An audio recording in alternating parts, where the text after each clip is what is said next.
Sharmila talkies நேயர்களுக்கு வணக்கம். இன்றைய காணொளியில் நாம் சந்திக்கிருப்பவர் அரசியல் விமர்சகர் திரு ஜெகதீஸ்வரன் அவர்கள். வணக்கம் சார். வணக்கம். இப்போ உங்கள் மீதான அடுக்கடுக்கான குற்றச்சாட்டுகள் தாவேக்கா தரப்புல இருந்து, தாவேக்கா தொண்டர்கள் தரப்புல இருந்து முன்வைக்கப்படுது. நீங்க தாவேக்கால இருந்து விலகுறேன்னு அறிவிச்ச பிறகு பல குற்றச்சாட்டுகள் முன்வைக்கப்படுது. குறிப்பாக நீங்க ரவீந்திரன் துரைசாமியோடு சேர்ந்து பயணம் செய்வது அப்படின்னு ஒரு குற்றச்சாட்டு முன்வைக்கப்படுது. இன்னொரு புறம் நீங்க ஏற்கனவே திமுகவோட தொடர்புல தான் இருந்தீங்க. பல ரகசியங்களை தாவேக்காவினுடைய ரகசிய அஜெண்டாக்களை வந்து வெளியே சொல்லிட்டீங்க அப்படின்னு பல குற்றச்சாட்டுகள் முன்வைக்கிறாங்க. நீங்க எப்படி பார்க்கறீங்க? நம்பர் 1, நீங்க கேட்டதுல ரவீந்திரன் துரைசாமி அவர்களோட நான் பழக்கத்துல இருக்கேன் அப்படிங்கிறது இல்லையா? பாலாஜிக்கு தெரிஞ்சிருக்கலாம் இல்ல தெரியாமல் இருக்கலாம். ஜெகதீஸ்வரன் வந்து எவ்வளவு வருடமாக அரசியல் விமர்சகராக அல்லது சமூக ஆர்வலராக இந்த களத்துல இருக்கேன் அப்படின்னு உங்களுக்கு தெரியுமா? ஆமா, பல நிகழ்ச்சிகளை பார்த்திருக்கோம் நம்ம. பல நிகழ்ச்சிகள் நான் வந்து கிட்டத்தட்ட 2010 இருந்து இது என்னோட 15வது வருடம். 15 வருடங்களாக இந்த ஊடகங்களை நான் தொடர்ச்சியாக சந்திச்சு பேசிட்டு வந்திருக்கேன். ஒரு அரசியல் விமர்சகராக எனக்கு எல்லா கட்சிகளிலும் பழக்கம் இருக்கிறாங்க. நீங்க வந்து ஆளுங்கட்சியா இருக்கலாம், எதிர்கட்சியாக இருக்கலாம், எல்லா கட்சியிலும் நண்பர்களும் இருக்கிறாங்க. நம்ம வந்து ஒவ்வொரு நேரத்திலும் பல விவாதங்கள் நடக்கும். விவாதங்களை ரொம்ப கடுமையா நம்ம பேசிக்குவோம். ஆனா அது எண்ட் ஆஃப் த டிபேட் நம்ம எல்லாம் ஒன்னா சேர்ந்து ஓகேங்க வாங்கனே அப்படின்னு சொல்லி டீ சாப்பிட போவோம், காஃபி சாப்பிட போவோம், இப்படி எல்லாம் இருக்கும். ரவீந்திர துரைசாமி ஒரு அரசியல் விமர்சகர், நானும் ஒரு அரசியல் விமர்சகர், ரொம்ப மூத்த அரசியல் விமர்சகர். நெடுங்காலமாக அவர் வந்து இந்த களத்துல இருக்கார் அப்படிங்கிறது நமக்கு தெரியும். அவர் வந்து ஒரு நட்பாக பல நேரங்களில் நாங்கள் பேசியிருக்கிறோம். பேசியிருக்கிறோம். இது தமிழக வெற்றி கழகத்திற்கு முன்னாடி இருந்தே, தமிழக வெற்றி கழகம் துவங்கியது 2024. ஜெகதீஸ்வரனுக்கு ரவீந்திரன் துரைசாமி பழக்கமானது வந்து 2015-16 பழக்கமாயிட்டோம். எனக்கு கடன் ஞாபகம் இல்ல. பல விவாதங்கள்ல நாங்க வந்து எல்லா தொலைக்காட்சிகளும் பல விவாதங்களை சேர்ந்து பேசியிருக்கோம். சில நேரங்கள்ல எப்படி இருந்துச்சுன்னு ஃபீட்பேக் அவர்கிட்ட கேட்டிருக்கேன். தம்பி நல்லா பண்றீங்கன்னு அவரே சொல்லியிருக்காரு. அவருடைய கருத்துக்களுக்கு நம்ம சில நேரங்கள் மறுப்பு தெரிவிச்சு பேசியிருப்போம், சில நேரங்கள்ல வந்து ஆதரிச்சு பேசியிருப்போம். இதெல்லாம் இருக்கும். இது வந்து எளிதாக புரிந்து கொள்ளக்கூடிய, மூளை இருக்கக்கூடிய யாராலும் புரிந்து கொள்ள முடிய ஒன்றுதான் நான் பார்க்கின்றேன். ஒண்ணு, திமுகவுக்கு ரகசியங்களை கொடுத்தேன். அடுத்தது நான் வந்து ஆக்சுவலா என்னன்னு கேட்டீங்கன்னா, கேட்கறவங்களுக்கு ரொம்ப ரொம்ப சங்கடமா இருக்கும். அந்த ட்விட்டரை பாக்குறதே இல்லை. அது இந்த 2 நாளா பாவம் அவங்க ரொம்ப ஒரு பழைய போட்டோ ஒன்னு எடுத்து போட்டிருக்காங்க. அதாவது ஸ்டாலின் கூட நீங்க இருக்கிற மாதிரி ஒரு போட்டோ வந்து எடுத்து போட்டு நான் போட்ட போட்டோ அது நான் போட்ட போட்டோங்க. நான் போட்ட போட்டோ தானே. இப்ப கூட தமிழக வெற்றி கழகம் வந்த பிறகு கூட எடுத்து போட்டு அதை அப்பெல்லாம் ஃபயர் விட்டாங்க. அண்ணன் பாருங்கப்பா ஸ்டாலின் எல்லாம் பார்த்து பல கேள்விகள் எல்லாம் கேட்டிருக்கிறேன். ஃபயர் விட்ட பசங்க எல்லாம் இருக்காங்களே. நான் வந்து உன்னோட பொதுப்படுத்தலைங்க. இதுல உண்மையில தமிழக வெற்றி கழகத்துல நல்ல மனிதர்கள் நிறைய பசங்க இருக்கிறாங்க. உண்மையிலேயே வந்து விஜய் வெற்றி பெறணும் அப்படின்ட்டு உண்மையிலேயே அவர் ஜெயிக்கணும்னு நினைச்சு அவருக்காக போராடக்கூடிய எத்தனையோ நல்ல உள்ளங்களும் இருக்கு. எனக்கு இன்னைக்கு வரைக்கும் ஆதரிச்சு பேசக்கூடிய எத்தனையோ நல்ல உள்ளங்களும் இருக்கு. எதுவுமே புரியாத அரசியல் என்னன்னு தெரியாது சில தற்கொலைகளும் இருக்கத்தான் செய்கிறார்கள். அன்பார்ச்சுனேட்லி எல்லா கட்சியிலும் இருக்கிற மாதிரி இந்த கட்சியிலும் இருக்கிறாங்க அப்படின்னு சொல்லி பார்க்கிறேன். திமுகவுக்கு ரகசியங்கள் என்ன ரகசியங்களை கொடுத்தேன் அப்படின்னு சொன்னா அது இதா இருக்கும். இன்னொன்னு, இப்போ ரகசியங்கள் தலைமையோட ரகசியங்களை வந்து நான் கொடுக்கணும் இல்லையா? தலைமையில பேசுறேன் இல்ல தலைமையில எடுக்கிற சில முடிவுகளை நான் சொல்லணும் இல்லையா? நம்பர் 1, நானே சில பேட்டிகளை சொல்லிருப்பேன், நீங்க பார்த்திருப்பீங்க. இது வரைக்கும் விஜய் அவர்களை நான் சந்திச்சதே கிடையாதுன்னா எதற்கும் யாரோ ஒருத்தர் போட்டிருந்தாரா, நீங்க தான் அம்பேத்கர் விழால நீங்க தான் 2வது சீட்ல உட்காந்துருந்தீங்களே, 3வது சீட்ல உட்காந்துருந்தீங்களே அப்படின்னு சொல்லி போட்டிருந்தாராம். நல்ல வேலை என்னன்னா, நீங்க தான் கோட்டு படம் பாத்தீங்களா, தலைவர் நீங்க பார்த்ததுல எப்படி சொல்லுவீங்கன்னு கேட்பாங்க போல இருக்கு. அடுத்து ஜனநாயகம் பார்க்க போறீங்களா, அதுல தலைவர் ஒருவர் நீ பாப்பீல்ல அப்படின்னு கேட்பாங்க போல இருக்கு. அதனால சந்திப்புங்கிறது இப்ப நம்ம 2 பேரும் பேசுறோம்ல, இதான் சந்திப்பு. நீங்க ஆன்லைன்ல இணைய வழியாக நம்ம 2 பேரும் சந்திக்கிறோம், பேசுறோம். அதுதான். அந்த மாதிரியான உரையாடல்ங்கிறது எங்கேயுமே நிகழ்ந்தது கிடையாது. சோ எனக்கு விஜய் அவர்களுடைய போன் நம்பர் இல்ல வந்து யாராவது என்கிட்ட கொடுத்து நீங்க சார் உங்க தகவல்லாம் சொல்லுவாருப்பா, தகவலாம் சேகரிச்சுப்பான்னு சொல்றதுக்கும் யாரும் இல்லை. 2வதாக புஷியானந்த் அவர்கள் பெரும்பாலான நேரங்களில் போன் எடுக்க மாட்டாரு. அவருக்கு தேவையான சில நேரங்கள்ல பேசுவாரு. இது நீங்க இப்படி பண்ணுங்க அப்படி பண்ணுங்க, எப்பயாவது ரொம்ப ரேரா தான் அவர் பேசுவாரு. அது ஒண்ணு. என்னோட சிங்கிள் பாயிண்ட் ஆஃப் கான்டாக்ட் இல்ல செய்தித்தாளரோட சிங்கிள் பாயிண்ட் ஆஃப் கான்டாக்ட் என்னைக்குமே ஜான் ஆரோக்கியசாமி மட்டும்தான். ஜான் ஆரோக்கியசாமி வந்து பல இடங்கள்ல பல விஷயங்களை வளருவாரு. அவரோட ஆடியோலாம் வந்துச்சு, நீங்க எல்லாம் பார்த்திருப்பீங்க. அது எப்பயுமே அவர் இயல்பான ஒன்றுதான். ஆனா அவர் என்கிட்ட ரகசியங்களை சொல்லுவாரா, இந்த ஸ்ட்ராட்டஜிஸ் எல்லாம் நான் பண்ணிட்டு இருக்கேன்னு சொல்லுவாரான்னா யாருக்கு அவர் நிச்சயமா சொல்ல மாட்டார். அது எவ்வளவு சந்தேகம் இருக்குன்னு அவங்க சொல்லும் பொழுது யார்கிட்ட சொல்லுவாரா, சொல்ல மாட்டார். இந்த கட்சியில வேற யார் பொருளாளர்னு ஒருத்தர் இருக்காரு, ஏன் இருக்காருன்னு தெரியாம ஒருத்தர் இருக்காரு. அவர்கிட்ட இது வரைக்கும் நான் முதலாக புஷியானந்த் அவர்களை ஒரு பில்டிங்ல சந்திக்கும் பொழுது நான் பொருளாளர்களையும் சந்திச்சோம். ஏன்னா அந்த விஜய் அவர்கள் கொடுத்த கேஸ் பத்தி அந்த டீடைல்ஸ் நாங்க கேட்கறதுக்காக பேசணும். அதுதான் அவரை ஒரு தடவை சந்தித்தது.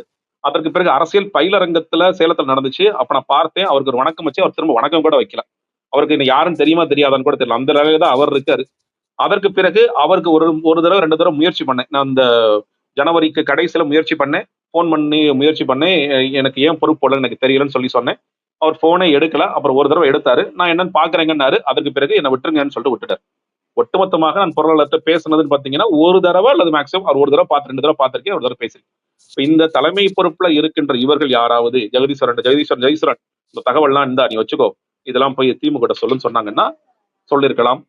எனக்கு எந்த தகவலுமே தெரியாது, நான் எந்த தகவலை கொண்டு போய் நான் சொல்லுவேன் யார்கிட்டயாவது, ரைட்டா? இன்னொன்னு, அப்படி என்ன தகவல் கொடுத்து இப்ப திமுக வந்து அதை தெரிஞ்சுக்கிட்டு இப்ப என்ன ஸ்ட்ராட்டஜி பண்ணிட்டாங்க? முதல்ல ஒரு பயங்கரமான ஸ்ட்ராட்டஜி பண்ணிட்டாங்க. அந்த ஸ்ட்ராட்டஜியை திமுக தெரிஞ்சுட்டு தடுத்துட்டாங்களா ஏதாவது? நான் வந்து ஒரு ஒரு பயங்கரமான சுற்றுப்பயணம் போறதா இருந்தேங்க, அது பாருங்க. நீங்களே வந்து உங்க ஆட்களை வச்சு லீக்டு நியூஸ் கொடுத்துட்டு இருக்கீங்க.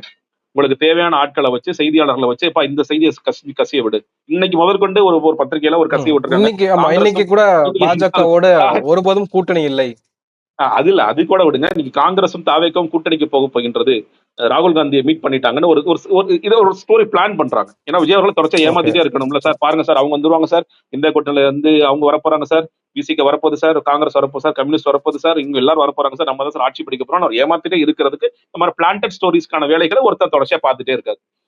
நம்ம அந்த மாதிரி ஏதாவது நம்மகிட்ட ஸ்டோரிஸ் கொடுத்து இதெல்லாம் பிளான் பண்ணுங்க சொன்னாங்களோ அதுவும் கிடையாது. நீங்க தான் கசிகிற செய்திகளும் சரி, அபிஷியலான நியூஸ் எதுவும் வராததும் சரி, எல்லாமே நீங்க தான் பொறுப்பு. அப்போ இந்த செய்திகளை என்கிட்ட வந்து யாராவது கொடுக்கறதுக்கு சோர்ஸ் முதல்ல இருக்கணும். அந்த சோர்ஸ் யாரும் கிடையாது. இன்னொன்னு, இந்த செய்திகளை கொண்டு போய் ஜெகதீஸ்வரன் சேர்க்கறதுனால அவனுக்கு ஏதாவது ஒரு பிரயோஜனம் இருக்கணும், அவனுக்கு எந்த பிரயோஜனமும் கிடையாது. அப்படி இருக்கும் பொழுது எந்த செய்தியை நான் போய் யார்கிட்ட சொல்ல முடியும்? இல்ல, இதுல வந்து உங்களுக்கான முக்கியத்துவம் தாவேக்கால இல்ல அப்படின்றதா அதிருப்திக்கான காரணமா, இல்ல வேற ஏதாவது காரணங்கள் இருக்கா? இல்லைங்க, முக்கியத்துவம் இல்லைன்னா நான் இந்த பேட்டிய பாலாஜி நான் வந்து ஜனவரி 31 இல்ல ஜனவரி 30ஆம் தேதியை கொடுத்துருக்கணும். எனக்கு வந்து கடுமையான மன உளைச்சலை ஏற்படுத்திய தினங்கள் அவையெல்லாம். அந்த வாரம் முழுக்க நான் கடுமையான மன உளைச்சலை அப்படி ஓப்பனா சொல்றேன். இதுல என்ன இருக்கு? ஏன்னா நம்ம ஒரு வருஷம் நம்ம ஒருத்தருக்காக பேசி, ஒருத்தருக்காக களமாடி கஷ்டப்பட்டு எல்லாமே பண்ணிருக்கோம். ஆனா அதற்கு குறைந்தபட்சம் நான் அங்கீகாரம் கூட கேட்கலங்க. இந்த காரணத்திற்காக நீங்க ஒதுக்கப்பட்டீர்கள் அப்படிங்கிற பதில் வந்ததா? ஜெகதீஸ்வரன், டேய் நீ இதை பண்ணிட்டா வெளியே போடா அப்படி சொன்னீங்களா? சொல்லல இல்ல. அதுதான் இன்னைக்கு வரைக்கும் கேட்கிறேன். என்ன காரணம்னே தெரியாத அளவிற்கு இருக்கும்போது ரொம்ப நான் ஏன்னா அந்த பொதுச்செயலாளர் இருக்கக்கூடியவர்கிட்ட நான் வந்து ஜனவரி கடைசி வரைக்கும் பேசியிருக்கேன். நான் நடுவில் ஒரு விவகாரம் நடந்தது, இந்த மாநாட்டை விமர்சிச்சு பேசுறேன்னு ஒரு பிரச்சனையாச்சு. அதற்கு பிறகு எல்லாம் பேசணும், காம்ப்ரமைஸ் ஆனோம். அதற்கு பிறகு பல விவாதங்களுக்கு நான் அனுப்பிச்சு வச்சிருக்காரு. அவரே புகழ்ந்து பேசியிருக்காரு, நீங்க ரொம்ப நல்லா பண்றீங்க சார்னு பேசியிருக்காரு. நல்லா பேசிட்டு இருந்தவங்க போது திடீர்னு என் கூட டிராவல் பண்ணவங்களுக்கு வெவ்வேறு பொறுப்புகள் கொடுக்குறாங்க, எனக்கு மறுக்கப்படுது. அப்படிங்கும் போது அதுக்கு காரணமா சொல்லணும்ல. ஓகே, இந்த காரணத்துக்காக உன்னை வெளியே அனுப்புறேன், உன்னை ஒதுக்குறேன், இல்ல நான் நீக்கிட்டேன் உன்னை இந்த காரணத்துக்காக. இப்ப எல்லா கட்சியிலும் எழுதுவாங்களே, இந்த கட்சிக்காக அவர் அடிப்படை பொறுப்பிலிருந்து நீக்கப்படுகிறார், லெட்டர் தான் கொடுத்தாரா, விஜய் கையெழுத்து போட்டு கொடுத்தாரா? அதுவும் கிடையாது. அப்போ என்ன காரணம் இன்னைக்கு வரைக்கும் சொல்லல. இப்ப எவனோ உருட்டான் நீங்க சொல்றீங்க இந்த மாதிரி காரணம். இப்ப இந்த காரணத்தை கூட ஏதாவது வேலிடான ரீசன்ஸ் ஏதாவது இருக்கா?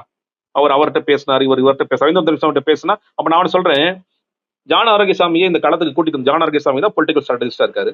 ஜான் ஆரோக்கியசாமிய இந்த களத்துல கூட்டிட்டு வந்தது யாரு? மாற்ற முன்னேற்ற அன்புமணியை சேர்த்து விட்டது யாரு? ரவீந்திரன் துரைசாமி. இன்னைக்கு வரைக்கும் ரவீந்திரன் துரைசாமி பேசாம இருக்காரா? இல்ல சீமான் ஜான் ஆரோக்கியசாமி பேசாம இருக்காரா? சீமான் வந்து கொள்கை தலைவராக பெரியாரை ஏற்க முடியாதுன்னு சொல்லிட்டு பெரியார் அவள் எழுந்து பேசும் பொழுதும் ஏன் வந்து தமிழக வெற்றி கழகம் சார்பில் இருந்து ஒரு அறிக்கை கூட வரல? ஏன்னா ஜான் ஆரோக்கியசாமி முதல்ல வந்து எனக்கு சீமானோட, அவரே சொல்றாரு, நான் சீமானுக்கு தாங்க என்னோட விசுவாசம் என்னைக்குமே இருக்கும், அவர் தாங்க எனக்கு தலைவர், விஜய் எல்லாம் தலைவர் இல்லைன்னு சொல்லிட்டு இருக்காரு. இன்னைக்கு சொல்லிட்டு இருக்காரு அவர் இப்பதான் எப்பயுமே அப்படிதான் சொல்றாரு. அப்ப அவர் என்ன பண்ண போறீங்க? நீங்க உங்களோட குடும்ப ரகசியங்களை முதற்கொண்டு ஆடியோல லீக் பண்ணி விட்டாரு திரு ஜான் ஆரோக்கியசாமி. அவருக்கு மேல என்ன நடவடிக்கை எடுத்தீங்க? இந்த கட்சி 2% கூட தாண்டாதுங்க. ரவீந்திர துரைசாமியாவது 4%, 6% ஏதோ கதை சொல்லிட்டு இருந்தாரு. 2% தாண்டாதுங்க. யார் சொன்னது? யாரு? ஜான் ஆரோக்கியசாமி. இந்த ஜான் ஆரோக்கியசாமியை பக்கத்துல வச்சுட்டு கொஞ்சம் குழாவுறீங்க நீங்க. புஷியானந்த் குறித்து அவ்வளவு அவதூறு பேசினாரு. அவர் எப்படியாவது கட்சியை விட்டு கட்டம் கட்டி தூக்கணும்னு எவ்வளவு வேலை பார்த்தாரு. அவர் நீங்க என்ன பண்ணிருக்கீங்க? அவர் பக்கத்துல வச்சு கொஞ்சிட்டு இருக்கீங்க. துரோகம். நீங்க வந்து துரோகம் செஞ்சவனை பக்கத்துல வச்சு கொஞ்சி குழாவுறீங்க. பல கட்சிகள் மாறி மாறி வந்தவன் எல்லாம் மேடை ஏத்துறீங்க. கட்சிக்காக உழைத்த ஒருத்தரை வந்து நீங்க எப்படி காலி பண்றதுன்னு கடைசி வரைக்கும் நாங்க மறந்து கூட எதிர்கட்சியோலையோ இல்ல வந்து ஆளுங்கட்சியோ பேசிட மாட்டோம். கட்சிக்குள்ள இருக்கிற ஒருத்தரையும் எப்படி காலி பண்ணி அனுப்புறதுன்னு ஒரு வேலை பார்த்தீங்கன்னா அது என்ன கத்துவான கட்சி அது? இது வரைக்கும் எல்லாத்தையும் ஒவ்வொருத்தரா அவனை கட்டம் கட்டு, இவனை கட்டம் கட்டு, அடுத்து ஒரு 4 லிஸ்டே சொல்ல முடியும். நீங்க எவ்வளவு பேர் புலம்பிட்டு இருக்காங்கன்னு நல்லா சொல்ல முடியாது. வேண்டாம், பாவம். அவங்க எல்லாம் உள்ளுக்குள்ள போய் மாட்டிக்கிட்டு முழிச்சிட்டு இருக்கிற தலைமை பொறுப்புல இருந்து முழிச்சிட்டு இருக்கிற ஆட்கள் எனக்கு தெரியும். அவங்க எங்க போய் என்னென்ன பேசிட்டு இருக்காங்க. நம்ம ஊடகத்துல இருக்கோம். அப்படி இருக்கும் பொழுது நீங்க வந்து ஒரு பதிலும் ஒரு நியாயமான பதில் கூட கிடையாது, ஒரு ஜஸ்டிஸ் கிடையாது. ஆனா தவறு செய்யறவன பக்கத்திலேயே வச்சுக்கிட்டு அவனே தூண்டி விட்டு வேலை செய்யறவன நீங்க வந்து புகழ்ந்து வச்சுக்கிட்டு இருக்கீங்கன்னா இது என்ன விதமான ஒரு கட்சி? இதுல இப்போ நிர்வாக ரீதியாக பிரச்சனைகளை பல இடங்களை பார்க்கிறோம். குறிப்பாக வந்து ரோட்லயே வந்து மாவட்ட தலைவர்களுக்கு மத்தியில வந்து அடிச்சுக்கிறது, இல்ல வந்து இவர் என்ன ஓரம் கட்டுறாருன்னு சொல்லி வீடியோ எல்லாம் நம்ம பல வீடியோக்கள் தவிர்க்க தரப்புல இருந்து பார்க்க முடிஞ்சுச்சு. அப்போ இந்த பிரச்சனைகள் நிர்வாக ரீதியாக இருக்கக்கூடிய பிரச்சனைகள் அப்படின்றது பல கட்சிகள் இருக்கு. தாவேக்கால இருக்கிறத மட்டும் ஏன் அதை வந்து எக்ஸாகரேட் பண்ணி சொல்றீங்க அப்படின்ற ஒரு குற்றச்சாட்டு இருக்குல்ல, அதை எப்படி பார்க்கிறது நம்ம? இல்லங்க. அதாவது இந்த கட்சியில இருக்கின்ற பெரும்பாலான நிர்வாகிகள் எங்கிருந்து வந்தாங்கன்னு கேட்டீங்கன்னா, மக்கள் இயக்கம். விஜயோட ம், ரசிகர் ம், மன்றத்திலிருந்து மக்கள் மன்றம், அப்புறம் மக்கள் இயக்கமாக மாறி அவங்க தான் மாவட்ட செயலராக இருக்காங்க. நீங்க மாவட்ட செயலர்கள் மாதிரி பல பேர் நான் சொல்றேன் இல்லையா? எனக்கு அப்பொழுது சொல்லப்பட்டது, மக்கள் இயக்கமாகவே நிர்வாகிகளாகவே லட்சக்கணக்கான பேர் இருக்காங்க. 7,00,000 பேர் இருக்காங்க, 9,00,000 பேர் இருக்காங்கன்னு சொல்லி சொன்னாங்க. அப்ப எல்லாத்தையும் நீங்க அக்காமடேட் பண்ணணும்ல. ஆனா இவங்க என்ன பண்ணிருக்காங்கன்னா, பல இடங்களில் நீங்கள் வந்து அந்த நிர்வாகிகள்லாம் அடிச்சு காலி பண்ணிட்டு, அவங்கலாம் துரத்தி விட்டுட்டு, வேற சம்பந்தமே இல்லாத நிர்வாகிகள், இன்னும் சொல்லப்போனா திமுகவோட நிர்வாகிகளா எடுத்து உள்ள போட்டு வச்சிருக்காங்க. சில இங்க சென்னையில் மாவட்டத்துல சொல்றேன். ஏன்னா ம், அவருக்கு ம். வந்து வேற சில பிரதிபலன்கள் கிடைக்குது. உங்களுக்கு புரியும்னு நினைக்கிறேன். நான் வந்து வேற ஓகே. விஷயங்கள் செஞ்சுக்கிட்டு கடுமையாக அவருக்கு விஜய்க்காக கஷ்டப்பட்டு உழைத்து அவரே சொன்னார் இல்லையா, போஸ்டர் ஒட்டி. உண்மையில எந்த மாவட்ட செயலர் போஸ்டர் ஒட்டான்னு தெரியல. ஆனா இந்த பசங்க எல்லாம் ஒட்டாங்க. யாரெல்லாம் நீங்க ஓரம் கட்டு பட்டிருக்காங்களோ அவங்க எல்லாம் வந்து அவ்வளவு கஷ்டப்பட்டு போஸ்டர் ஒட்டி, சைக்கிள் ஓட்டி எல்லா வேலையும் பண்ணவங்கள முழுக்க ஓரம் கட்டிட்டு நாங்க வந்து புதிய புதிய ஆட்கள் எடுத்து போடுறோம், நிர்வாகிகள் எடுத்து போடுறாங்க. கட்சியில பல இடங்கள் அது நடந்துகிட்டு இருக்கு. அப்ப அவர் கேள்வி கேட்பான்ல, 20 வருஷமா நான் உழைச்சிருக்கேன், நான் அவரோட முதல் படத்துல இருந்து வேலை பார்த்துட்டு இருக்கேன், முதல் படத்துல இருந்து உழைச்சிட்டு இருக்கேன், எனக்கு நீ ஒரு ம். அங்கீகாரம் கொடுக்காம நீ வந்து புதுசா இன்னைக்கு ஒருத்தன் வந்தா அவன் ஏதோ உனக்கு காசு கொடுத்தாங்கிறக்கா நீ கொடுக்குற அப்படின்னா, அப்ப அவன் சண்டை போட தானே செய்வான். அப்ப அவனுக்கு அது கோவம் இருக்கு, நியாயமான கோவம் தானே அது. அப்போ நீங்க நீங்க வந்து பேச்சு மட்டும் என்ன பேசுறீங்க, ஹெலிகாப்டர்ல இருந்து யார் இறங்கி வந்தாலும் கூட பொறுப்பு கொடுக்க மாட்டேன்னு சொல்லி சொன்னீங்க. அது பல பேருக்கு கொடுக்கல, ஓகே. ஆனா இன்னைக்கு உங்க மேடையில உட்கார்ந்து இருக்கவங்க யாருங்க? மேடையில வந்து இவர் என்னைக்கு போஸ்ட் ஓட்டினாரு, மேடையில உட்கார்ந்து இருக்கிற இன்னைக்கு ஆட்கள்லாம் எத்தனை போஸ்ட் ஓட்டினாங்க, எத்தனை படத்துக்கு போய் பாலாபிஷேகம் பண்ணாங்க, எத்தனை கட் அவுட் வச்சாங்க, இவங்க எல்லாம் உங்களோட கேட்டகரி எலிஜிபிலிட்டியா தானே. அது சரியா தவறாங்கிறது வேற. நீங்க கட் அவுட் வைக்கிறீங்களா, கட் அவுட் வைக்கிறாங்கிறது வேற. ஆனா அதுதானே நடந்துச்சு. அப்போ நான் பேசுறது ஒண்ணு, செய்வது ஒண்ணா அப்படி பண்ணிட்டீங்கன்னா, நீங்க மாவட்டத்துல இந்த பிரச்சனைகள் வரத்தான் செய்யும். நீங்க அதற்கு தான் ஒவ்வொரு கட்சியிலையும் ஒரு அமைப்பு செயலாளர் ஒருத்தர் இருப்பார். இப்ப நான் வந்து லோக்சபா கட்சி நடத்தினேன்னா, எனக்கு வந்து என் பொதுச் செயலாளரும் அமைப்பு செயலாளரும் தான் ரொம்ப முக்கியமான தூண்கள். பொதுச் செயலாளர் என்னோட எல்லா பிரச்சனைகளையும் பாத்துக்குவார். என்னோட அமைப்பு செயலாளர் மாவட்ட கட்டமைப்பு எல்லாத்தையும் பாத்துக்குவார். மாவட்டம் இருக்கிற பிரச்சனை எல்லாம் ஃபேஸ் பண்ணுவார். தேவைப்பட மாவட்டத்துக்கு பயணிப்பார். உங்க கட்சியோட அமைப்பு செயலாளர் யாரு? தமிழக வெற்றி கழகத்தோட அமைப்பு செயலாளர் யாரு? அமைப்பு செயலாளர் போஸ்டிங் இருக்கா? எல்லாமே நான் தான் பாத்துக்கணும். மாலையெல்லாம் எனக்கே வாங்கிக்கணும், சால்வையெல்லாம் எனக்கே வாங்கிக்கணும், வர பரிசு பொருட்கள்லாம் எனக்கே வரணும் அப்படின்னு சொன்னா, அது எப்படி வந்து நீங்க இப்ப சால்வ் பண்ண முடியும்? ஒரே ஒருத்தர் தான் எல்லாத்தையும் பார்ப்பாரு. அவரை தாண்டி இங்க எதுவுமே நடக்காது அப்படின்னு அப்படின்னு ஒரு கட்சி செயல்பட்டு இருக்கும் பொழுது அந்த பிரச்சனைகள் அந்த வரத்தான் செய்யும். அந்த ஒருவர் புசி ஆனந்தா? ஆமா, புசியானந்த் தான். இதுல என்ன, ஓப்பன் ஆன்சர் தானே இது. அதை இயக்குவோராக ஜான் ஆரோக்கியசாமி. ஜான் ஆரோக்கியசாமி வந்து அவர் இந்த கட்சியை வந்து ஃபுல் கண்ட்ரோல்ல வச்சிருக்காரு. புசி ஆனந்த் தேவைப்பட்டது இவங்க 2 பேர் சேர்ந்து எப்படி இந்த கட்சியை நடத்திட்டு போகணும் அப்படின்னு தான் அவங்க பண்ணிட்டு இருக்காங்க 2 பேர் சேர்ந்து. இல்ல இந்த நடைமுறை பிரச்சனைகளை வந்து விஜய் பார்க்கிறாரா, அவரு கண்காணிக்கிறாரா அப்படின்ற பல கேள்விகள் இருக்கு இல்லையா? நாட்டில் நடக்கக்கூடிய பல பிரச்சனைகளுக்கு குரல் கொடுக்கிறாரு. ஆனால் கட்சியில் நடக்கக்கூடிய பிரச்சனைகளுக்கு அவர் அவர் பார்க்கிறாரா, பார்க்கலையான்ற ஒரு கேள்வி இருக்குல்ல? நிச்சயமா இருக்குங்க. அவர் பார்க்கணும் அப்படிங்கறதான் எதிர்பார்ப்பு. அவர் பார்ப்பார். ம், ஏன்னா அவரை முதலையாவது சினிமா கமிட்மெண்ட்ஸ் இருந்துச்சு. அதுல ஒரு பிஸியா இருப்பாரு. உண்மையிலேயே வந்து உச்சபட்ச நடிகர். அவர் அதுக்காக கடுமையாக நேரங்களை செலவிடக்கூடிய பணிகள் இருந்துச்சு. அதெல்லாம் ஒத்துக்கிறோம், மாற்று கருத்தே இல்ல. ஆனா இப்போ இந்த ஷூட் முடிஞ்சு அவருக்கு 2 மாசம் ஆயிடுச்சு. இப்ப நான் கூட நான் நான் முதல்ல வந்து 2 மாசம் ஏன் வெயிட் பண்ணேன்னு கேட்டீங்கன்னா, ஓகே தலைவருக்கு இந்த செய்தி போகும். ஏன்னா இன்னைக்கு வந்து சொல்ற நிறைய பேர் என்ன வந்து திட்டுறாங்கன்னு சொல்றீங்க இல்லையா? அன்னைக்கு ஒரு ஆயிரக்கணக்கான தம்பிகள் வந்து எழுதுனாங்க எனக்காக. உண்மையிலேயே நான் இன்னைக்கு திட்டுறவங்கள கூட நான் ஒண்ணுமே பெருசாவே எடுத்துக்கல. அவங்களுக்குலாம் கோவம் ரொம்ப நியாயமான கோவம் தான். என்னண்ணே இப்படி நீங்க ஆதரிச்சு பேசிட்டு நீங்க வந்து இப்படி மாறுறீங்களே அப்படின்னு சொல்லி நான் போய் சொல்றேன். தம்பி நான் பேசுறது எல்லாமே நடந்த நிகழ்வு தான் பேசுறேன். வெளிப்படையாக நடந்த நிகழ்வு. ஏன்னா ரகசியங்கள் ஒண்ணுமே இல்ல.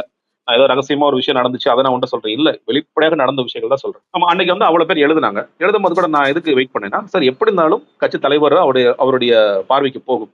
இவ்வளவு பேர் ட்வீட்ஸ் எழுதுறாங்க. அவரை கோட் பண்ணி தான், அவரை டேக் பண்ணி தான் எழுதுறாங்க. அப்படி எழுதும் போது நிச்சயமாக அவர் பார்வைக்கு போகும். அவர் வந்து அதற்கு சரியான பதில் கொடுப்பார் அப்படின்னு நான் வெயிட் பண்ணேன். சரி, ஷூட்டிங் பிஸியா இருந்தாரு. மே மாசம் முடிஞ்சிருச்சு. இப்ப கூட எழுதுனாங்க. இப்ப கூட ஒரு 4, 5 பசங்க வந்து எழுதுனாங்க. டெய்லி என்னுடைய டிஎம்ல வந்து கேட்பாங்க, ட்விட்டர் டிஎம்ல வந்து கேட்பாங்க, அண்ணா என்ன ஆச்சு, ஏதாவது மாறிச்சா, ஏதாவது மாறிச்சா, நாங்க தலைவர் வரைக்குமே டிஎம் பண்ணிட்டு இருக்கோனே, என்னது நிர்வாகிகள்ட்ட பேசணும் பேசுறோனே, ஏதாவது மாறிச்சான்னு கேட்டே இருப்பான். சரி, அட்லீஸ்ட் இப்பயாவது அவர் பார்த்திருப்பாரு.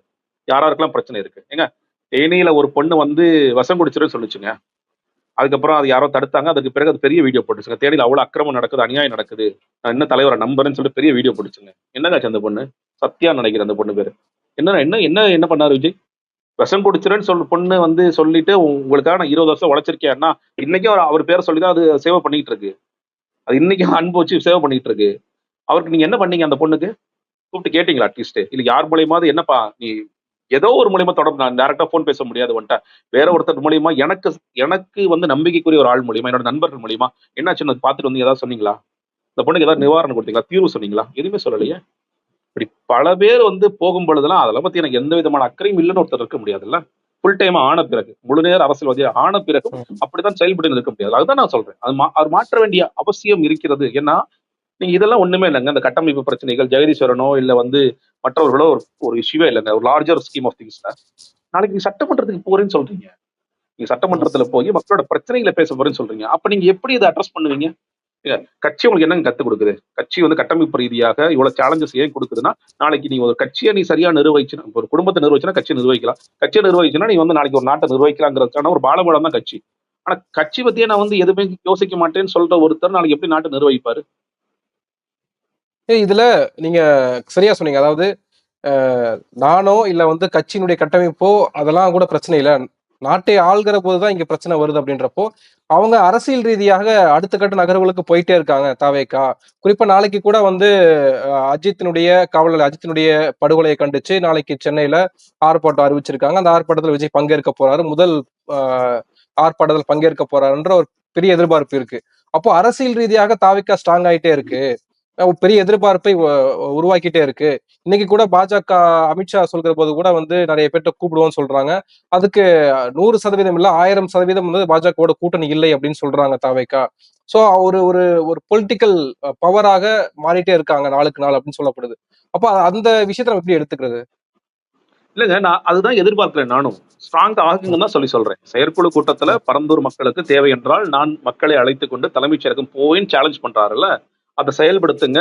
நீங்க வந்து வாய்ச்சொல் வீரராக இருக்காதீங்க, நீங்க செயல்பாட்டுக்கு கொண்டு வாங்க, நீங்க சொல்ற ஒவ்வொரு விஷயத்திலையும் உறுதியா நில்லுங்கன்னு தான் சொல்றோம். ஆனா நீங்க என்ன பண்றாங்க? நீங்க சொன்னீங்கல்ல, இப்ப ஸ்ட்ராங் ஆயிட்டே இருக்குன்னு சொல்றீங்கல்ல, நீங்க அதுல மாசத்துக்கு ஒரு ஈவெண்ட் மாதிரிதான் வேலை பார்க்கறாங்க. ஓகே, அஜித்குமார் பிரச்சனை வந்தது, அஜித்குமார் பிரச்சனை தீவிரமாக பேசப்பட்ட பொழுது அதை ஒரு ஆர்ப்பாட்டம் பண்ணான்னு சொல்றாங்க.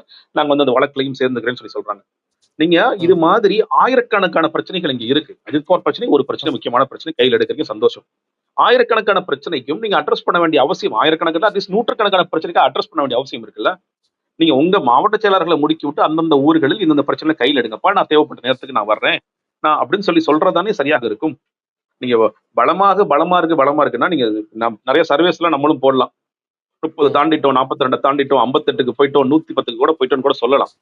உண்மையிலேயே மக்கள் என்ன பேசுறாங்கன்னு ஒண்ணு இருக்குல்ல. மக்களோட எதிர்பார்ப்பு என்ன? நீங்க ஒண்ணு இல்லைங்க, அக்டோபர்ல நம்ம பார்த்ததற்கும் இன்னைக்கு ஜூலைல பாக்குறதுக்கும் இந்த கட்சி வளர்ச்சி அடைஞ்சிருக்கிறதா வீழ்ச்சி அடைஞ்சிருக்கிறதாங்கிறது நீங்க உங்க மனசு தொட்டு பாருங்க. நான் அன்னைக்கு அந்த கட்சியோட என்ன எதிர்பார்ப்பு வச்சுட்டு நான் உள்ள போனோம். ஒண்ணு இல்லைன்னா இப்ப இது கூட நாளைக்கு சொல்லுவாங்க, சர்மிளா டாக்கிஸ்க்கு ஒரு பேட்டி கொடுத்துட்டாரு இவர் வந்து பாருங்க அப்படிம்பாங்க. சர்மிளா டாக்கிஸ்க்கு முதலா மேடம் என்ன பேட்டி எடுக்கும்போது அவங்க வந்து வரவேற்றாங்க. விஜய் வரட்டும், விஜய் மாதிரியான மாற்ற சக்திகள் வரணும், நீங்க வந்து ஒரு பெரியார் கொள்கை தலைவராக ஏற்பாரு நான் நம்புறோம். ஏன்னா அப்போ ஒரு மாநாடெல்லாம் நடக்காத நேரம், முதல் பிப்ரவரி இந்த கட்சி ஆரம்பிச்சது. ஏற்கனவே அவர் சொல்லிருக்காரு, பெரியாரை படி, அம்பேத்கரை படி, காமராசரை படிங்கிறாரு. அவர் ஒரு மாற்ற சக்தியா வரட்டும், திமுகவிற்கு மாற்ற சக்தி இங்க தேவைப்படுகிறது, அவசியமாக இருக்கின்றது, பாஜக எதிர்க்கக்கூடியவர்களாக இருக்க வேண்டும் அப்படின்னு சொல்லிதான் நிறைய பேருங்க. நீங்க வந்து பெரியாரிஸ்டாக இருப்பவர்கள், திமுகவை ஆதரிப்பவர்கள் கூட அவருக்கு மேல ஒரு பெரிய நம்பிக்கையை வச்சாங்க. பெரியார் கொள்கை தலைவரை பிடிச்சிட்டாருப்பா, சரியான ஒரு இடத்தை நோக்கி போயிட்டு இருக்காரு, பெரியார் அங்க இதுக்கு போயிட்டாரு, திடலுக்கு போயிட்டாரு, சரியான பாதையில பயணிக்கிறாருன்னு எவ்வளவோ வரவேற்றவர்களே எனக்கு தெரியும். நீங்க சொல்றீங்கல்ல இவங்க எல்லாம் வந்து ஊப்பியா இருக்கிறாங்க, அவங்களே வந்து வரவேற்றவர்களும் எனக்கு தெரியும், அவர்களின் நண்பர்கள், அதையும் எனக்கு பெருமையாவே சொல்றேன். ஆனா நீங்க அதை பயன்படுத்திக்கிட்டீங்கன்னா, இல்ல அதெல்லாம் நான் பயன்படுத்திக்கவே மாட்டேன். இன்னைக்கும் வந்து பாஜகவை அந்த நம்பிக்கையெல்லாம் இன்னைக்கு பொய்யா இருக்கு அப்படின்னு நம்ம எடுத்துக்கலாமா? ஆமாங்க, அதான் சொல்றேன்ல. ஏன்னா நீங்க அதுதான் சொல்றேன்ல, நீங்க அந்த நம்பிக்கைக்கு நீங்க உண்மையா செயல்பட்டு இருக்கீங்களா? அதுதான் கேள்வி. ஒரு நம்பிக்கை வைக்கிறோம், ஓகே, பல பிரச்சனைகள் ஒரு கிளம்ப இருக்கு, நீங்க மாற்றுக்கிறது வரலாங்க, திமுக பரந்தூர் வேணும்னு சொல்லலாம், இவர் பரந்தூர் வேண்டாம்னு சொல்லலாம். ஆனா செயல்பாட்டுக்கு நீ வந்தியா வரலையா? நீ களத்துல இறங்கி போராடினியா இல்லையா? திமுக ஒரு தவறு செய்து நீங்க ஒரு சுட்டி காட்டி பேசுறீங்கல்ல, அப்ப அதற்கு மாற்றாக நான் இந்த விஷயத்த செய்யறேன், களத்துல அறிக்கைகள் இல்ல, களத்துல நான் செஞ்சேன் அப்படின்னு செஞ்சீங்கன்னா மக்கள் அந்த ஓகே, அவர் வந்து சும்மா பேசலங்க, அவர் களத்துல நிக்கிறாரு அப்படிங்கிற ஒரு நம்பிக்கை அவர்களுக்கு கூடுதலாக வரும். மாணவர்கள் வாக்குகள் அவருக்கு அபரிதமா இருக்கு, நான் இப்பயே சொல்றேன், பெரிய வாக்கு வங்கிங்கிறது இருக்கு. ஆனா அந்த மாணவர்களுக்கு, அந்த மாணவிகளுக்கு விஜய் என்ன ப்ரப்போஸ் பண்றாரு, என்ன செய்ய போறாரு, அது ஒரு கேள்வி இருக்குல்ல. நீங்க எல்லாரும் என்ன சொல்றாங்க, வீட்டுல ஒரு ஓட்டு இருக்கு, அந்த ஓட்டு வந்து அந்த அந்த பசங்க வந்து அப்பா அம்மா ஓட்டு போட வைப்பாங்க. அப்பா அம்மா திரும்ப கேள்வி கேட்பாங்கல்ல, எதுக்கு ஓட்டு போடணும் நீங்க சொல்லு, எனக்கு ரெண்டே ரெண்டு காரணம் சொல்லு. நான் என்ன காரணம் சொல்லுவாங்க இந்த பசங்க? விஜய் நல்லா நடிச்சிட்டார், ஜனநாயகன் படம் சூப்பரா இருக்கு, கோட்டு படம் சூப்பரா இருந்துச்சுன்னு சொல்லுவாங்களா? அது அது இதுக்கு பொருந்தாது இல்ல, அரசியல் களத்துக்கு அது பொருந்தாது இல்ல. அப்போ அதற்கு நீங்க கடுமையாக வேலை செய்ய வேண்டும்ங்கிறதா என்னுடைய ஒரு இதா இருக்கு, ஒரு பார்வையாக இருக்குது. இன்னொன்னு, இன்னைக்கும் வந்து பாஜக கூட்டணியில ரொம்ப சந்தோஷம், வரவேற்கிறோம். ஆனா பாஜக கூட்டணியிலன்னு சொல்லும் பொழுது அதிமுக கூட்டணி ஏன் சொல்ல மறுக்கிறீங்க? இல்ல அட்லீஸ்ட் ஓகே, உங்களுடைய கனவு, ஆசை அதிமுக பாஜக பிரிஞ்சு வரட்டும் அப்படிங்கறது ஆசையா கூட இருக்கலாம். நீங்க இப்படி ஒரு வார்த்தை சொல்லுங்க, என்டிஏ கூட்டணிக்குள்ள இருக்கின்ற கட்சிகளோட கூட்டணி சொல்லுங்க. என்டிஏ கூட்டணி பிரிஞ்சிச்சுன்னா வேற, அது ஓகே தானே. என்டிஏ கூட்டணிக்குள்ள அதிமுக பிரிஞ்சிருச்சுன்னா அது வேற. என்டிஏ கூட்டணிக்குள் இருக்கும் கட்சிகளுடன் கூட்டணி இல்லை, என்டிஏ கூட எந்த காலத்திலும் கூட்டணி இல்லை, அது சொல்ல வேண்டியதானே. அதுதானே ஸ்ட்ராங் பாயிண்ட். இந்த செயற்குழுல சொன்னதுக்கும் முன்னாடி சொன்னதுக்கும் எந்த மாற்றமும் வேறுபாடும் கிடையாது. அன்னைக்கும் திமுக பாஜக எதிர்த்தார், இன்னைக்கும் திமுக பாஜக எதிர்க்கிறார், அதுல நிற்கிறார், சந்தோஷம், வரவேற்கிறோம்.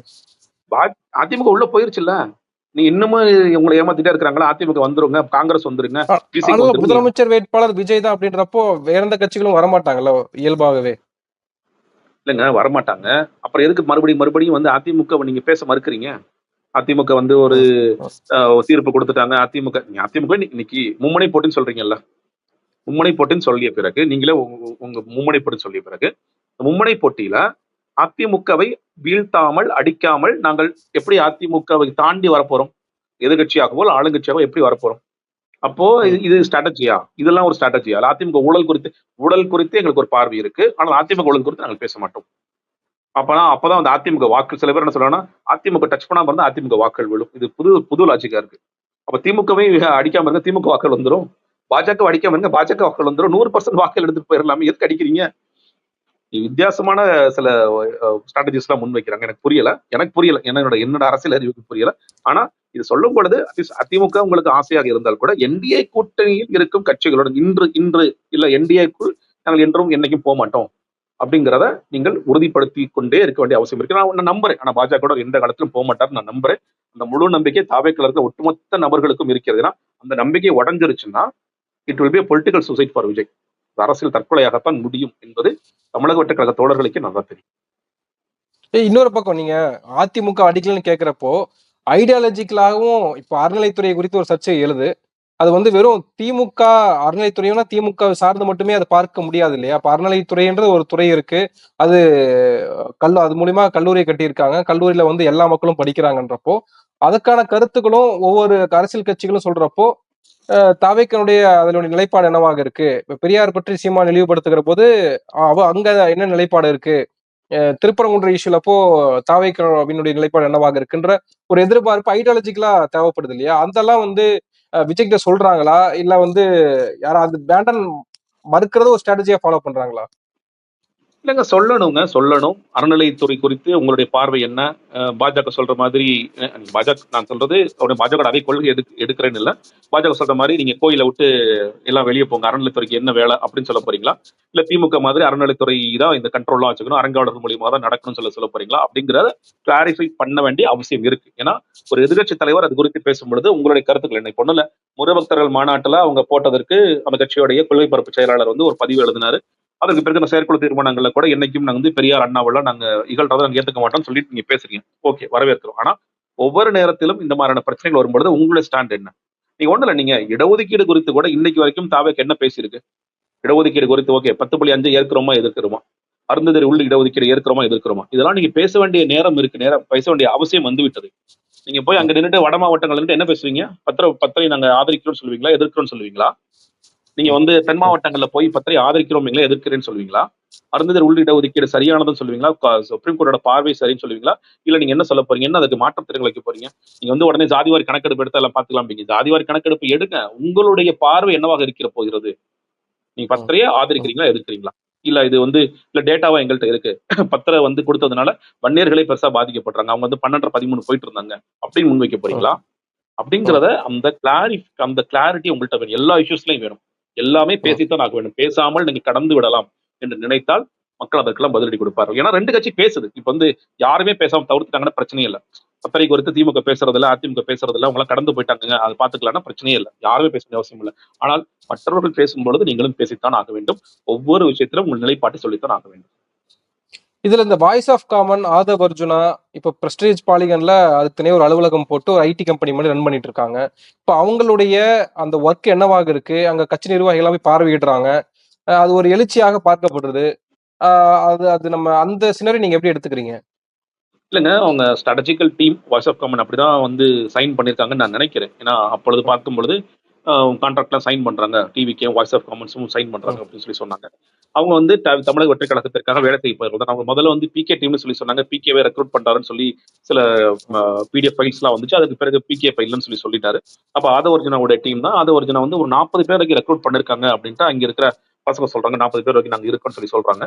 அவங்க வந்து மெயினா அந்த கான்ஸ்டுவன்சி விஷயங்கள்லாம் எடுக்கிறோம். நிறைய வந்து சோஷியல் மீடியா பேஜஸ் நம்ம வந்து ஒரு நியூட்ரல் பேஜஸ் மாதிரி நிறைய நடத்திட்டு இருப்பாங்க போல இருக்கு. அந்த பேஜஸ்ல நீங்க எல்லாமே எல்லா கட்சியும் நடத்துறதா, இது ஒன்றும் ஆமா, சொல்றது ஆமா, டிஎம்கே ஆமா, எவ்வளவு நியூட்ரல் ஆமா, பேஜஸ் நடத்துறாங்க, ஏடிஎம்கே நியூட்ரல் பேஜஸ் ஆமா. நடத்துறாங்க. நியூட்ரல் பேஜஸ் மாதிரி நடத்தி அதுல மக்களுக்கு ஒரு கருத்தாக்கங்களை உருவாக்குற சோஷியல் மீடியால உருவாக்கங்களுக்கான வேலைகள் பார்க்கறாங்க. கான்ஸ்டுவன்சி இஷ்யூஸ் மேபி அவங்க எடுக்கலாம்னு நினைக்கிறேன். ஏன்னா அவங்களுக்கு கண்டிப்பா அந்த ஒர்க் தான் கொடுத்துருப்பாங்க. பட் ஸ்டில் ஒரு 40 பேர் போதுமான எனக்கு தெரியல. இல்ல ஒருவேளை அவங்க குறிவைக்கிற தொகுதிகள் 40 தொகுதி தான் இருக்கு, 50 தொகுதி தான் இருக்கு அப்படின்னு ஒரு ஸ்ட்ராட்டஜிஸ் பண்றாங்களா? இல்ல 234 தொகுதிகளுக்கும் இந்த பசங்களே போதுமானவர்களாக இருப்பார்கள்? ஏன்னா கண்டிப்பா பத்தாது. 234 தொகுதி நீங்க வேலை செய்யணும்னா நீங்க வந்து ஒவ்வொரு தொகுதிக்கும் வந்து ஸ்வாட் எடுக்கணும். ஒருத்தருடைய கான்ஸ்டியூன்சில இப்ப இருக்கிற எம்எல்ஏவோட ஸ்வாட் எடுக்கணும். அவருடைய பலம் என்ன, பலவீனம் என்ன, கட்சி தொகுதியோட பலம் என்ன, பலவீனம் என்ன, திமுக எவ்வளவு பலம் பொருந்துகிறார்கள், அதுல சமூக வாக்குகள் எவ்வளவு இருக்கு, நிறைய வேலைகள் இருக்கிறது. அதெல்லாம் செய்யக்கூடிய திறன் படைத்தவர்களாக அவர்கள் தயார் செய்யப்படுவார்களா? திறன் படுத்தல் சொல்லும்போது நிறைய ட்ரைனிங்லாம் அவங்க கொடுக்க வேண்டிய அவசியம் இருக்கிறது. இப்ப திரும்ப மெம்பர்ஷிப் வேற புதுசா ஒரு ஆப் போடுறேன்னு சொல்லி சொல்றாங்க. அந்த ஆப்புக்கான வேலைகள் நிறைய இருக்கு. சோ எக்கச்சக்கமான வேலைகள் இருக்கிறது. இந்த இந்த வேலைகள் எல்லாம் ஆதவ அர்ஜுனா தான் செய்ய போகிறாரா? அப்படிதான் அவங்க வந்து சொல்லிருக்காங்களாங்கிறது தெரியல. அந்த கான்ட்ராக்ட்ல என்ன சொல்லிருக்காங்க அப்படின்னு தெரியல. பட் ஆனா கட்சிக்கான ஒரு ஸ்ட்ராட்டஜி ஒர்க் பண்ற டீமா தான் இப்போ வரைக்கும் அவங்க இருக்காங்கன்னு பாக்குறேன். இல்ல இதுல இந்த ஆதவ அர்ஜுனா பத்தி ஏன் கேக்குறேன்னா, இப்ப அண்மையில திருமா கூட ஆதவ அர்ஜுனா குறித்து பேசியிருந்தாரு. வெளிப்படையாவே பேசிட்டாரு. அவர் வந்து அவருடைய பர்சனல் அஜெண்டாவை என் மீது திணிக்க கூடாது அப்படின்னு அவர் சொல்லிட்டாரு. அப்போ அஹ், ஆதவ் அர்ஜுனாக்கு தாவேக்காவின் மீது அவருக்கு ஒரு பர்சனல் அஜெண்டாவா தாவேக்காவை பண்ண பண்ண வைக்கிறாரா, விஜய பண்ண வைக்கிறாரா? நீங்க எப்படி அதை பார்க்கறீங்க? இல்லங்க, நீங்க முதலாக ஆதவ் அர்ஜுனா இங்க வரும் பொழுது அவருக்கே ஒரு பார்வை இருந்திருக்கலாம். எப்படியாவது விசிகவை இந்த பக்கம் கூட்டிட்டு வந்துடலாம். ம், நீங்க ம், வந்து முதலாக மாநாட்டில் பேசிய பொழுது உடனடியாக அதை வரவேற்று எழுதியவர். அன்னைக்கு ஒரு விசிக தான் இருந்தார். விசிக துணை பொதுச் செயலர் ம், இருக்கும் பொழுது அவர் வந்து ஆட்சியில் பங்கு, அதிகாரத்தில் பங்கு என்று விஜய் சொல்வது ரொம்ப நியாயமான விஷயம் சொல்லி பேசினாரு. இந்த அம்பேத்கர் ஈவெண்ட் நடக்கும் பொழுதும் அவர் விசிகவுடைய துணை பொதுச் செயலர் தான் இருந்தார். இந்த நேரத்துல கூட ம், திருமாவளவரும் இவரும் தான் 2 பேரும் ம், தான் அந்த புக்கை ரிலீஸ் பண்ற மாதிரி இருந்துச்சு. அதற்கு பிறகுதான் வந்து ம், பிரகாஷ் அம்பேத்கர் அவர்கள் வந்தார். இப்படிதான் நமக்கு காட்சியெல்லாம் மாறிதுங்கிறத பார்க்கிறோம். அப்ப அவருக்கு எப்பொழுதுமே தமிழக வெற்றி கழகம் விசிக்கும் சேரட்டும் அப்படின்னு ஒரு ஜானாகிய சமயத்தை பார்த்து அதுதான் ஒரு பொலிட்டிக்கல் பாம்பு போடுவதன் மூலியமாக விசிக்கு வந்துருவாங்க. ம், விசிக்கு வரும்பொழுது கூடவே கம்யூனிஸ்ட் வரும், அப்புறம் அதிமுக வரும், காங்கிரஸ் வருவாங்கன்னு ஒரு எதிர்பார்ப்பு இருந்திருக்கலாம். அந்த கூட்டணி ம், உடையும் அப்படிங்கிறது தொடர்ச்சியா அவரிடம் பல கேள்விகளும் கேட்கப்பட்டது. திருமாவளவன் அவர்கள் ரொம்ப தெளிவா இல்லைங்க, இந்த கூட்டணி உடையாது, இந்த கூட்டணி ரொம்ப இன்டாக்டா இருக்கு அப்படின்னு சொல்லிட்டு அவரு ஒரு பக்கம் போயிட்டு இருப்பாங்க. அப்ப அந்த கூட்டணிக்கான முயற்சிகளை இவர் கடுமையாக மேற்கொண்டார். ஆனால் அது நடக்கவில்லை. அப்போ இந்த நேரத்திலும் வந்து ஆதவ அர்ஜுனா அவர்கள், ஏன்னா அவரு இன்னும் சொல்லப்போனா சீமான் அவர்கள் கூட நடுவில் கேட்டாங்க. அவர் வந்து எடப்பாடி பழனிசாமி குறித்து ஒரு ஒரு சின்ன விஷயம் பேசினார், ஆமா, அவதூறு ஆமா, ஆமா, பேசினார். ஆமா, அப்ப சீமான் ஆமா. கூட ஏங்க ஏன்டா ஏன்டா என்ன கூட தான் துணை முதலமைச்சர் அக்கறைன்னு சொல்லி சொன்னார் அந்த ம், தம்பி ம், அப்படின்னு சொல்லி ம், சிரிச்சுட்டே ம், போனார். அப்ப அவருக்கு வந்து ம், என்ன யோசிச்சிருக்காரு, ஒரு ஒரு அதிமுக தலைமையிலான கூட்டணியில தாவேக கொண்டு வந்துடலாம், நாம் தமிழரை கொண்டு வந்துடலாம், இவருக்கு ஒரு துணை முதலமைச்சர், அவருக்கு ஒரு துணை முதலமைச்சர், இந்த மாதிரி ஒரு மேபி திருமாவளவனுக்கு ஒரு துணை முதலமைச்சர், அப்படி ஒரு ஒரு பாஜக ஃபார்முலா மாதிரி 3 துணை முதலமைச்சர், 4 துணை முதலமைச்சர், ஒரு முதலமைச்சர் அப்படின்னு ஒரு ஃபார்முலா ஸ்ட்ராட்டஜியா ஒர்க் அவுட் பண்ணலாம். அப்பதான் இவங்க எல்லாம் ம். சேர்ந்தா திமுக வீழ்த்த முடியும் அப்படின்னு ஒரு ஆங்கிள் யோசிச்சிருக்கலாம். பட் அந்த ஓகே, விஷயங்களை இன்னைக்கு உடைபட்டுருச்சுன்னு நினைக்கின்றேன். இன்னைக்கு வந்து நான் ஓகே. தான் மறுபடியும் சொல்றேன், இவங்க வந்து அதிமுக எதிர்பார்த்தால் கூட அந்த பாஜக அதிமுக கூட்டணி உடையும் நான் நம்பல. இது கடைசி நேரத்துல ம், உடைஞ்சிரும், உடைஞ்சு இவங்க வந்து ம், இங்கிட்டு ம், வந்துருவாங்க. நீங்க இன்னொன்னு, அப்படியே இவங்களுடைய ஆசையின்படியே உடையட்டும். உடைஞ்சிச்சுன்னா மக்கள் அதை நம்பிக்கையா பார்ப்பாங்களா? ஏப்பா ம், 2024ல நீ வந்து பாஜக உடைச்சிட்டு தனிச்சு போறேன்னு சொல்லி சொன்ன. ஒரு ம், வருஷத்துல திரும்ப பாஜக கூட கூட்டணி போனேன். பாஜக கூட ம், கூட்டணி போன பிறகு திரும்ப உடைச்சிட்டு வரேன்னு சொன்னா உங்கள் மேல் என்ன ம், நம்பிக்கை வரும் மக்களுக்கு? எடப்பாடி பழனிசாமிக்கு அது தெரியும். தெரிந்த காரணத்தினால் தான் அவர் வந்து இப்ப வந்து ஏன் அறநிலைத்துறை குறித்து பேசுகிறார், ஏன் வந்து இந்த அஜெண்டாவை கையில் எடுக்கிறாருன்னா, நம்மளுடைய ஓட் பேங்க்ங்கிறது இனிமேல் சிறுபான்மையினர் அல்ல. இது ம், வந்து ம். முழுக்க முழுக்க இவங்க இவங்க சொல்ற மாதிரி இந்துக்களாக ஒன்றிணையுங்கள் அப்படிங்கிற ஒரு வாதத்தின் ஒரு நீட்சியாகத்தான் அதை அவர் கொண்டு போறதுக்காக பிளான் பண்றாரு. இனி இந்த ஓட்ஸாவது வரட்டும், கோர் ஹிந்துத்துவ ம். ஓட்ஸாவது நம்மளை விட்டு போகாம அது பாட்டு, ஏன்னா அண்ணாமலை கோச்சிட்டு இருக்காரு, அண்ணாமலைக்கு ஒரு வாக்குகள் இருக்கு, அது பாட்டுக்கு விஜய்க்கோ இல்ல சீமானுக்கோ போயிடாம நம்ம பக்கம் வரட்டும், அதை இழுத்து பிடிப்போம்னு சொல்லிட்டு தான் அவர் போயிட்டாரு. அவர் ரொம்ப தெளிவாயிட்டார். அவர் வந்து இதுதான் நம்மளுடைய இந்த கூட்டணி ஜெயிக்குமோ ஜெயிக்காத நமக்கு தெரியாது, பட் இதுதான் நம்ம அஜெண்டாங்கிறது தெளிவாயிட்டார். அப்படி அப்படி இருக்கும் பொழுது இவங்க உடஞ்சு வந்துச்சுன்னா மக்கள் எப்படி நம்பிக்கை சொல்லுவாங்க, நம்பிக்கையா வைப்பாங்க? ஓ பரவாயில்ல, உடச்சிட்டு வந்துட்டாருப்பா, பாஜக உடச்சிட்டாருப்பா, இனிமேல் இவர் தான் நமக்கான ஹீரோன்னு சொல்லுவாங்களா எடப்பாடி பழனிசாமி அவர்களை? அது நடக்கவே நடக்காது. பட் இன்னும் அவங்க ஒரு மனக்கோட்டை கட்டிக்கிட்டே இருக்கிறாங்க. இது இது உடைய போகுது, காங்கிரஸ் வரப்போகுது அப்படின்னு சொல்லிட்டு எதுவுமே மாறுவதற்கான வாய்ப்புகள் இல்லை. அவர்களுக்கான ஆப்ஷன்ஸ் ரொம்ப ரொம்ப கம்மியா தான் இருக்கு. மேபி எடப்பாடி பழனிசாமியோட கூட்டணியில கடைசி வரைக்கும் ஓபிஎஸும் டிடிவியும் சேர முடியாத நிலை ஏற்பட்டால் இவங்க யாராவது இந்த பக்கம் வரலாம். ஆனால் இவர் ஏற்றுக்கொள்கிறார்களா அப்படிங்கிறது நமக்கு தெரியல. ஏன்னா ஒரு பேகேஜ் தான். அவங்க சில நேரங்கள்ல அவங்களும் ஊழல் குற்றச்சாட்டு அந்த பிரச்சனைகள்லாம் இருக்கு, ஏற்றுக்கொள்வார்களா? பாமக ரெண்டா உடைஞ்சு ஒரு பக்கம் யாராவது விஜய் பக்கம் வந்தார்கள்னா அவர்கள் சேரக்கூடிய வாய்ப்புகள் இருக்கு. இப்ப வரப்போறது அன்புமணி ராமதாஸ் அவர் வந்தார்னா விஜய் அவர்களை முதலமைச்சர் வேட்பாளரை ஏற்றுக்கொள்வாரா? இப்ப சீனியர் ராமதாஸ் வந்தாருன்னா அவர் விஜய் அவர்களை முதலமைச்சர் வேட்பாளர் நிறைய இஃப்ஸ் அண்ட் பட்ஸ் நிறைய இருக்குதுல. சோ அதனால அவருக்கான ஆப்ஷன் ரொம்ப லிமிட்டடா தான் இருக்கு. அதனாலதான் அவர் இன்னும் கூடுதலாக கடுமையாக உழைக்கணும்னு நான் பார்க்கின்றேன். நீங்க மற்ற கூட்டணி கட்சிகள் நம்பியெல்லாம் நீங்க அவங்க பார்த்துக்குவாங்கன்னு இருக்கவே முடியாது. நீங்க தான் முக்கியமான கட்சியாக இந்த கூட்டணி என்று அமைந்தால் கூட நீங்க தான் இருக்கப் போகிறீர்கள் என்பதை உணர்ந்து அவர் கடுமையாக வேலை செய்ய வேண்டும். உங்களுடைய நிலைப்பாடு என்ன? நீங்க இப்போ கட்சியிலிருந்து விலகி இருக்கிறதா சொல்றீங்க, தாவேக்கால இருந்து. உங்களுடைய அடுத்த கட்ட நடவடிக்கைன்னு நீங்க என்னென்ன ஸ்டெப் எடுக்க போறீங்க? நீங்களே ஒரு ஐடியா தான் கொடுங்க, என்ன பண்ணலான்ட்டு. அதுலதான் நான் இருக்கேன். ஏன்னா ஏன்னா சில பேர் திமுக போக போறாரு, சில பேர் அதிமுக போக போறாரு, சில பேர் வேற கட்சிக்கு போக போறாரு. இன்னைக்கு நான் அரசியல் விமர்சகரா இருக்கேன். நான் ஒரு ஒரு எந்த கட்சியிலையும் பயணிக்காம ரொம்ப கேர்ஃபுல்லா இண்டிபெண்டா சந்தோஷமா நிம்மதியா இருந்து ஒரு வருஷமா அந்த மன நிம்மதி எல்லாமே போயிருச்சு. ஏன்னா நான் எதிர்பார்த்து வந்ததுங்கிறது இந்த கட்சியெல்லாம் காம்ப்ரமைஸ் பண்ண வேண்டாம், புதிய கட்சிகள் நம்ம போய் இந்த கட்சியில யார்காலையும் விட வேண்டிய அவசியம் இருக்காது, இந்த கட்சியில நம்ம சுதந்திரம் இருக்கும்னு நினைச்சுதான் நம்ம போறோம். நம்ம அதாவது எல்லா கட்சிகளும் கட்டுப்பாடுகள் இருக்கும், எல்லா கட்சியும் காம்ப்ரமைசஸ் இருக்கும். பட் அந்த லெவல் ஆஃப் காம்ப்ரமைஸ் ஒண்ணு இருக்கு இல்லையா, அது பெருசா இருக்காதுன்னா இது நான் அப்பா அவனே பரவாயில்லப்பா அவனோட மோசமா இருக்கான்பாங்கிற அளவுல தான் தாவேக்கா செயல்பட்டு இருக்கு. நீங்க அங்க அங்க போனா நீங்க காலில் விழுகணும், அங்க வேற ஒருத்தர் காலில் விழுகணும், இங்க வேற ஒருத்தர் காலில் விழுகணும். அங்கேயும் நீங்க தலைவர்களை புகழ்ந்து நீங்க துதிப்படணும், இங்கேயும் எல்லாமே எங்கள் ஆசான் தான் அப்படின்னு சொல்லிட்டு அவரை நீங்க புகழணும். அப்படின்னா என்ன பெரிய வேறுபாடு நீங்க கொண்டு வந்துட்டீங்க? அதே புசி ஆனந்த் அவர்களை ஒரு அரசியல் ஆசானாகத்தான தாவேக்கா ஒரு தரப்பினர் எல்லாருமே சொல்ல, ஆனா ஒரு தரப்பினர் ட்விட்டர் எழுதுறத பார்க்க முடியுது, அரசியல் ஆசான்னு எழுதுறாங்கல்ல. நான் இது சொல்ல வேணாம்னு நினைச்சேன், வேண்டாம் விடுங்க. அது எந்த அடிப்படையிலங்க சொல்றாங்க? அவர் அரசியல்ல அப்படி என்ன பெருசா சாதிச்சு வந்திருக்காரு? அந்த தொகுதி புசி தொகுதி பயங்கரமான தொகுதி. அந்த தொகுதியில நான் லட்சக்கணக்கான வாக்கு வித்தியாசத்துல ஜெயிச்சுட்டு வந்திருக்கேன், பல மக்கள் பிரச்சனைகளை நான் பேசி நான் தீர்த்து வந்திருக்கேன் அப்படின்னு சொன்னார்னா ஓகே, அவர் பெரிய எம்எல்ஏ அப்படின்னு விஜய் அவர்கள் வேண்டாம் நம்பலாம். நம்மளுக்கு தெரியும் அந்த புஷிங்கிறது எவ்வளவு பெரிய தொகுதி, அது பஞ்சாயத்து அளவுல கூட இல்லாத ஒரு தொகுதி. ஒரு 2000-3000 ஓட்டு வாங்கினா கூட அங்க ஜெயிச்சிடலாங்கிறது தெரியும். அவர் யாருடைய ஆதரவு ஜெயிச்சாரு அப்படிங்கிறது நமக்கு தெரியும். அதனால அரசியல் ஆசான்ங்கிறது அவர் அப்படி பட்டம் சூட்டிக்கு விரும்புறார்.